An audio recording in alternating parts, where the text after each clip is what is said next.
I was never the kind of person who believed in horror stories. I always thought people exaggerated or made things up just to get attention. But then, something happened to me, and now I know how wrong I was.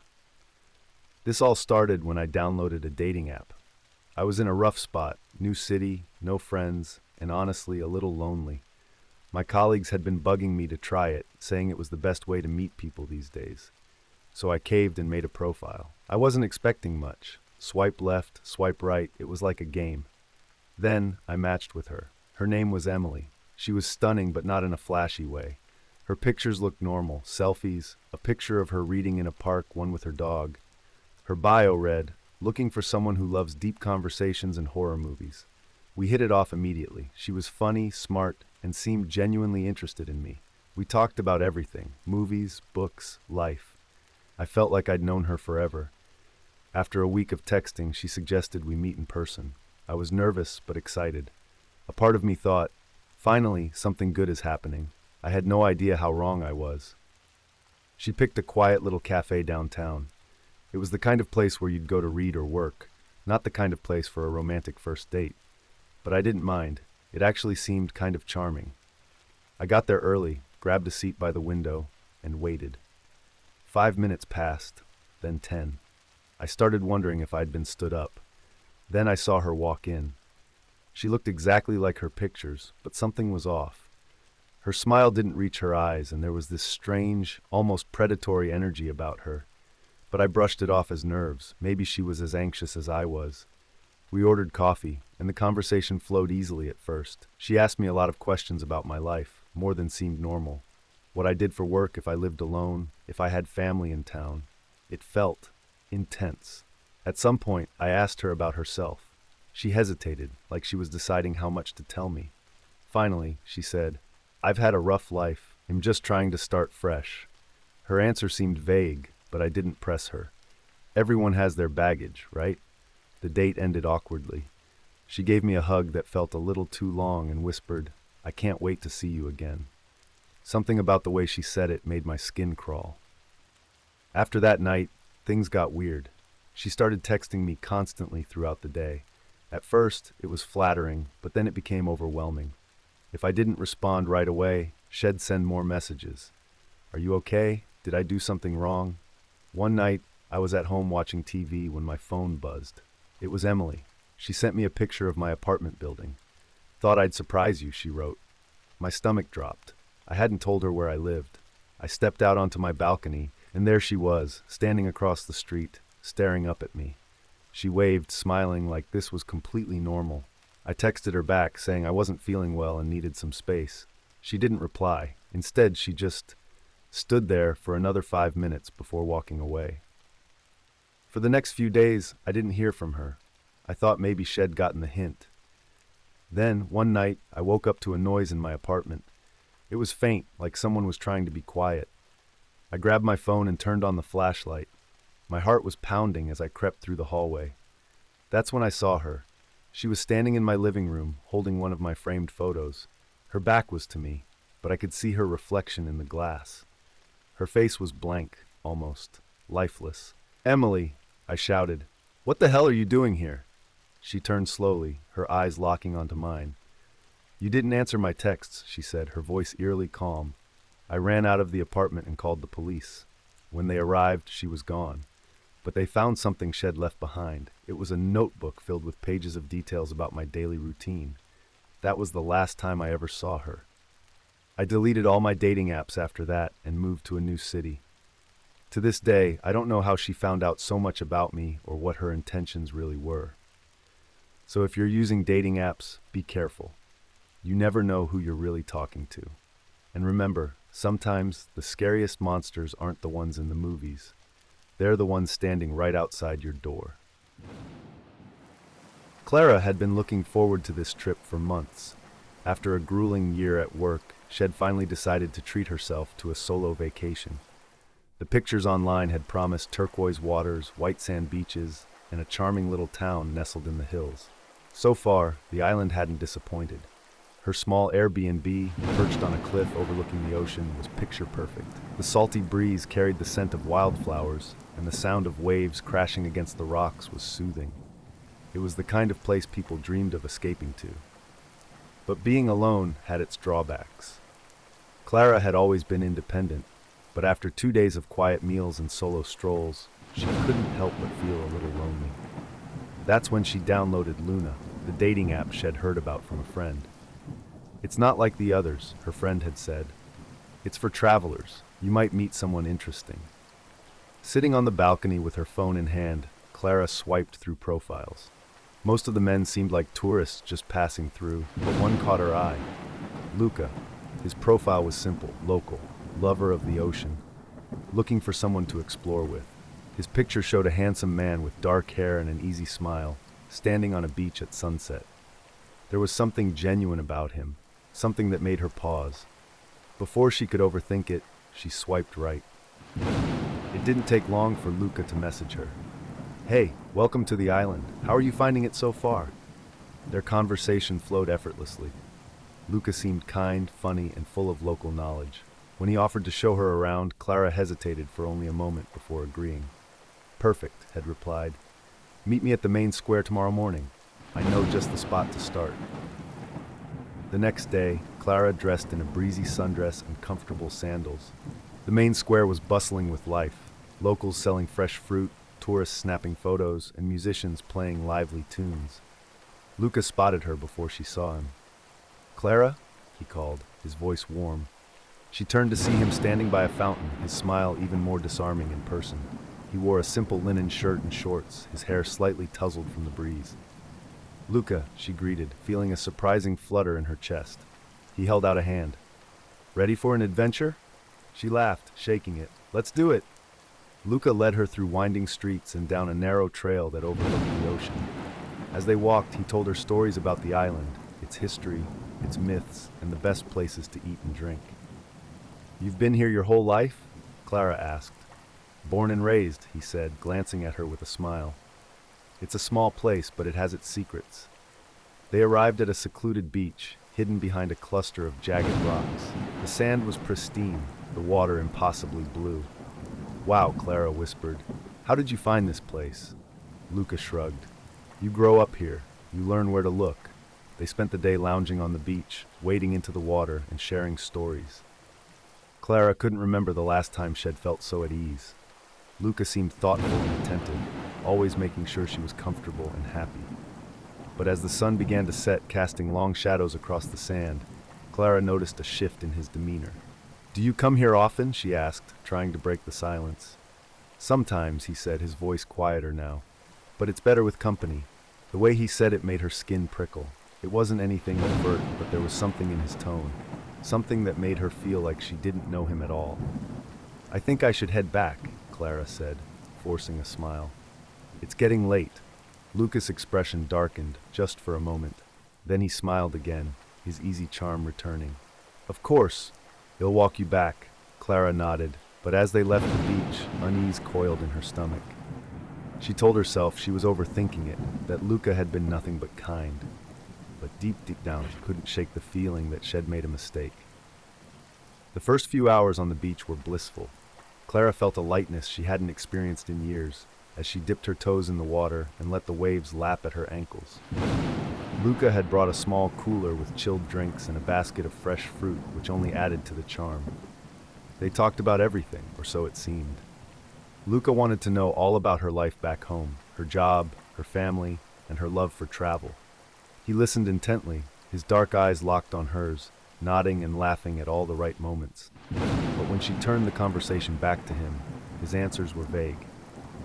"I'm a local, born and raised," he said when she asked about his childhood. "Do you have siblings?" she pressed. "Just me," he replied, brushing sand off his hands. The way he redirected the conversation didn't seem strange at first. Clara figured he was just private, maybe even shy about his personal life. But as the afternoon wore on, she couldn't shake the feeling that something was off. It wasn't anything obvious, just little things. The way his eyes lingered on her a second too long when he thought she wasn't looking. How he always seemed to position himself between her and the path back to the jeep. And then there was the knife. It wasn't large, just a folding blade he used to slice an orange, but the sight of it glinting in the sunlight made her stomach twist. "You okay?" Luca asked, noticing her silence. Clara forced a smile. Yeah, just a little tired. I didn't sleep much last night. Well, good thing we're relaxing today. He stretched out on the sand, his grin as easy as ever. She nodded, but her unease lingered. As the sun began to dip lower in the sky, painting the beach in hues of gold and pink, Clara checked the time on her phone. It was later than she realized. We should probably head back soon, she said, brushing sand off her legs. Not yet, Luca replied, sitting up. There's one more thing I want to show you. Clara hesitated. What is it? There's a cave, he said, his voice low and excited. It's not far from here. Hardly anyone knows about it. It's incredible. Her instincts told her to decline, to make an excuse and head back to the jeep. But the look on his face, the way his excitement seemed genuine, made her pause.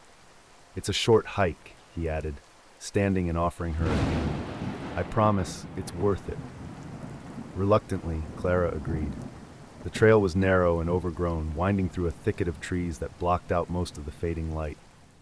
Luca led the way, occasionally glancing back to check on her. The deeper they went, the quieter it became.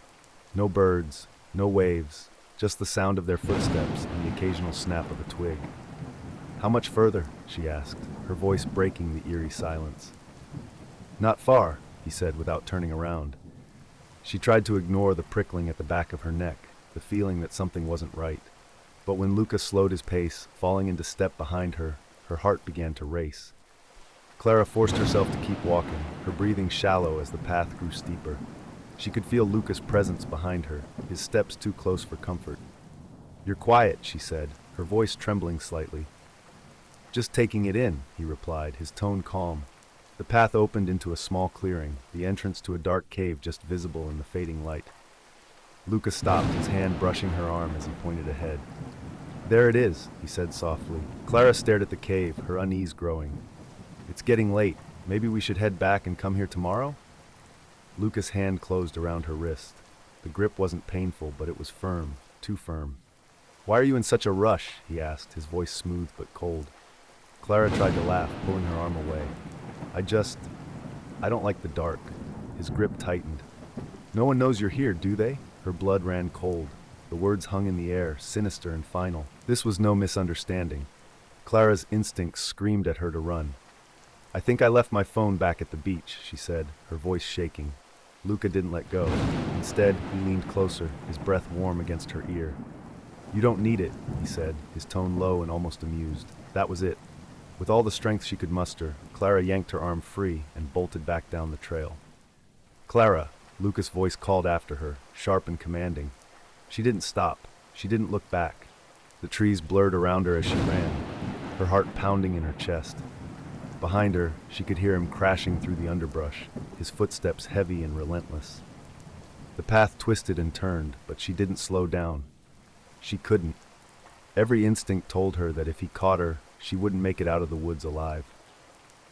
Clara's lungs burned as she sprinted through the forest, branches clawing at her arms and legs. The once beautiful trail now felt like a maze, every shadow stretching into something menacing.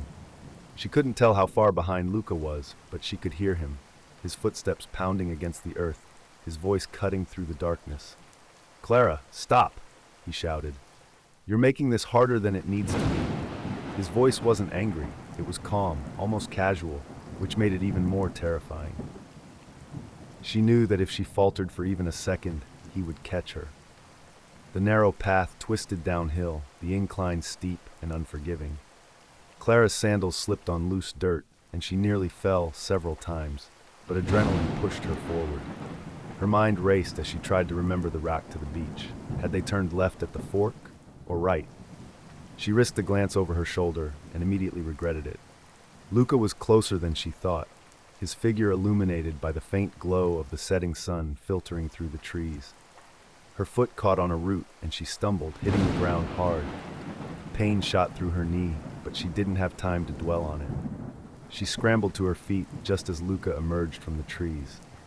Clara, he called again, his tone sharp now. She bolted, ignoring the throbbing in her leg.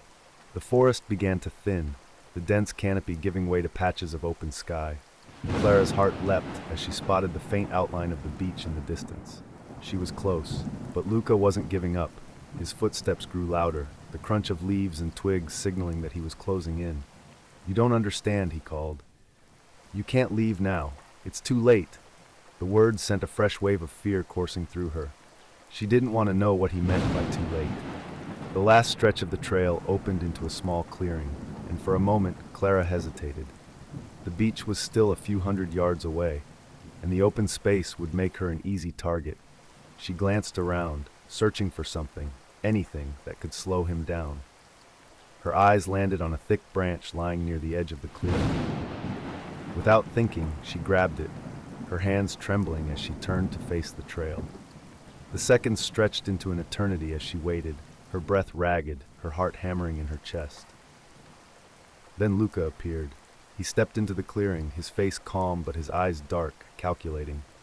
"Clara," he said, his voice low and steady. "You're scared. I get it. But you don't have to be." She tightened her grip on the branch, holding it in front of her like a weapon. "Stay back." Luca stopped, tilting his head as if she were some curious animal. "I'm not going to hurt you," he said. "But you need to come with me. You don't understand what's out here." "What's out here?" she snapped, her voice trembling. "You're the one chasing me."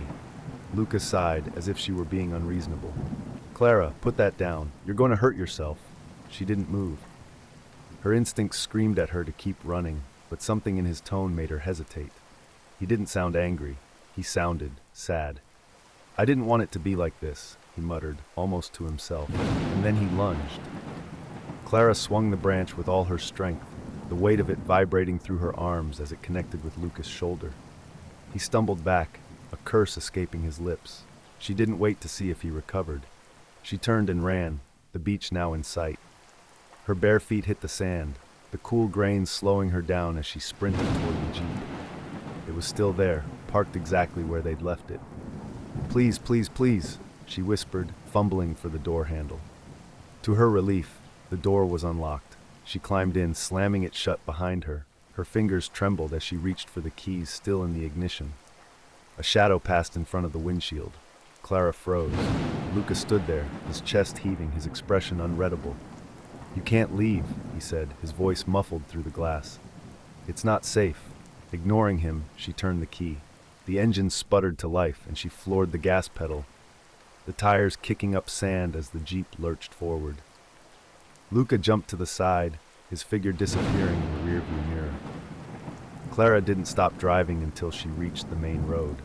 Only then did she let herself cry, her hands gripping the steering wheel so tightly that her knuckles turned white. She glanced at her phone, which had been tossed onto the passenger seat during the chaos.